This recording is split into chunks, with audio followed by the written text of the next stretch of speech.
next year you'll be in Lollapalooza, Brazil. Oh my God, when can we expect from the show? Oh my goodness. I mean, I haven't, I've still got the European tour and the American tour next year. So I feel like everything for by the time I get to Lollapalooza, it should be like very different actually to what it is now. I think it will be like better than it's ever been, hopefully, like more practice, more time. And here we have the best fans, so I know. you will love it.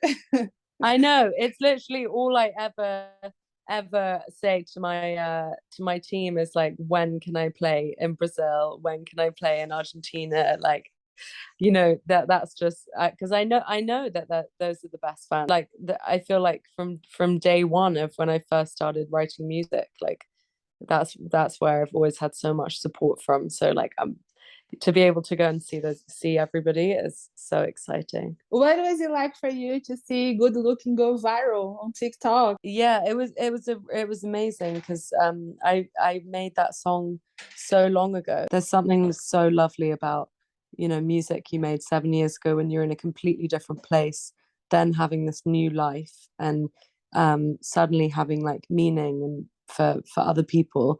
I really enjoyed that whole moment and like watching all the videos and seeing the way everyone interpreted the song.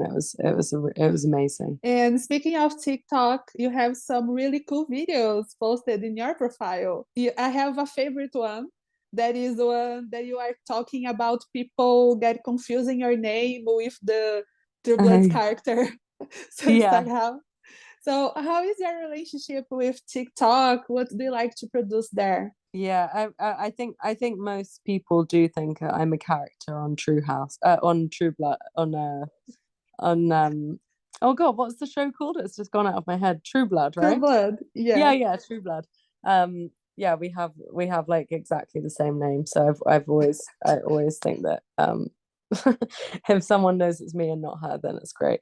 I really love TikTok. It's so much less serious than Instagram. It's so much more chaotic. I think, I don't know, it's like very, very difficult on Instagram to really like even just like speak into a camera directly. I find it much more freeing actually. You're much more like humorous as well, like much funnier. Talking a little bit about the music clip from Nostalgia. This music clip have like a fairy tale vibe. Could you talk a little bit more about the story you wanted to tell in the music clip? Well, I've always been really obsessed. I was reading throughout the whole of lockdown Wuthering Heights all the time, like and I started watching the film again.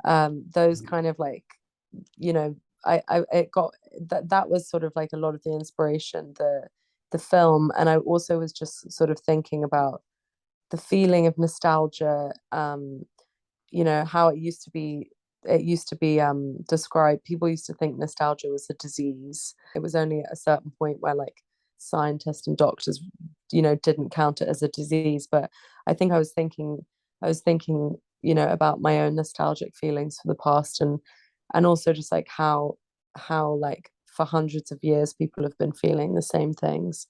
So I wanted to do something dramatic and that kind of felt like the feeling of it, because I don't know if you've ever been to Ireland, but I have like real fantasies about living in Ireland and just escaping to Ireland. So I'd never been. It's so close to England, and in the middle of the summer tour, I flew to Ireland to make the video, and it was incredible. It was like being on summer camp because I made it with my friends. I leave out every little thing that I don't like remembering. And all of Milk Thief songs have a main character vibe. The songs are very reflexive and talk about lost loves, past mistakes. What was the feeling you wanted to awaken with the album?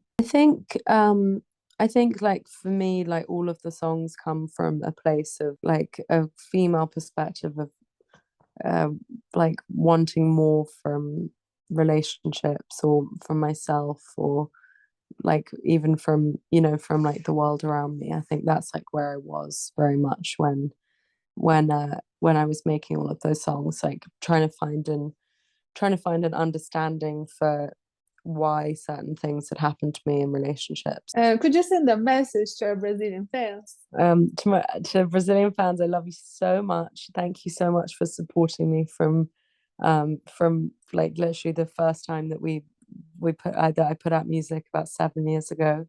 You guys have always been the best, like the most fun, like hilarious, always got my back and supporting me, and I cannot wait to come to Lollapalooza very soon and meet you all.